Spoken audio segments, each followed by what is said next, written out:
أزول. مرحبا. من كان يعتقد يوما أن فرنسا ستتواضع وتعترف بمغربية الصحراء؟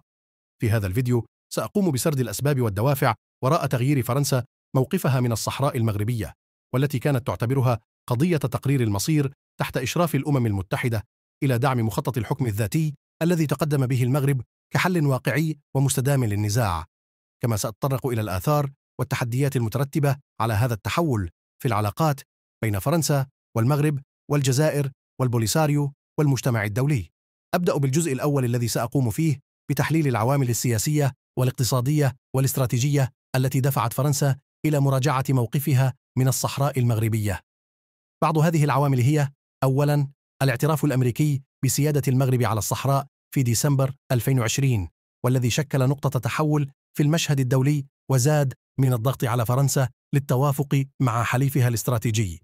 ثانياً، الرغبة في تعزيز الشراكة الاقتصادية والتجارية مع المغرب والاستفادة من فرص الاستثمار في الأقاليم الجنوبية، والتي تشهد تطوراً وتنمية هامين و31. ثالثاً، الحاجة إلى تحسين العلاقات السياسية والدبلوماسية مع المغرب، والتي تأثرت ببعض التوترات والخلافات حول قضايا مثل الهجرة وحقوق الإنسان والتجسس. رابعاً، الإدراك بأن موقف فرنسا السابق كان مبهماً ومتناقضاً وغير مقنع، وأنه لم يساهم في تقدم عملية السلام تحت رعاية الأمم المتحدة، وأنه يتعارض مع مصالحها الوطنية والإقليمية. والآن نمر إلى الجزء الثاني لنقوم بتقييم الآثار والتحديات المترتبة على تغيير فرنسا موقفها من الصحراء المغربية. بعض هذه الآثار والتحديات هي: أولاً، تحسين الثقة والتفاهم بين فرنسا والمغرب، وفتح آفاق جديدة للتعاون والتنسيق في مجالات مختلفة مثل الطاقة والبيئة والثقافة والتعليم.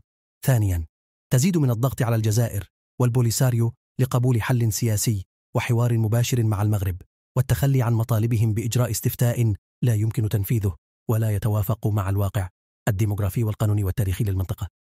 ثالثاً، تواجه بعض الانتقادات والمقاومات من بعض الدول والمنظمات والجماعات التي تدعم موقف الجزائر والبوليساريو، وتتهم فرنسا بالتدخل في شؤون داخلية والتخلي عن مبادئها الديمقراطية والإنسانية. رابعاً، تحتاج إلى توضيح وتحديث موقفها في المحافل الدولية والإقليمية، وخاصة في مجلس الأمن الدولي والاتحاد الأوروبي والاتحاد الإفريقي، والتنسيق مع الشركاء الآخرين لدعم حل الحكم الذاتي كالحل الأمثل للنزاع.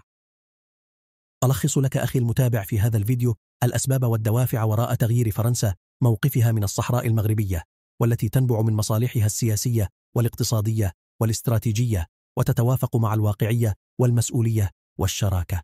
كما تحدثت عن الآثار والتحديات المترتبة على هذا التحول في العلاقات بين فرنسا والمغرب والجزائر والبوليساريو والمجتمع الدولي. لا تنسى دعمنا بالإعجاب والاشتراك في القناة ومشاركة الفيديو.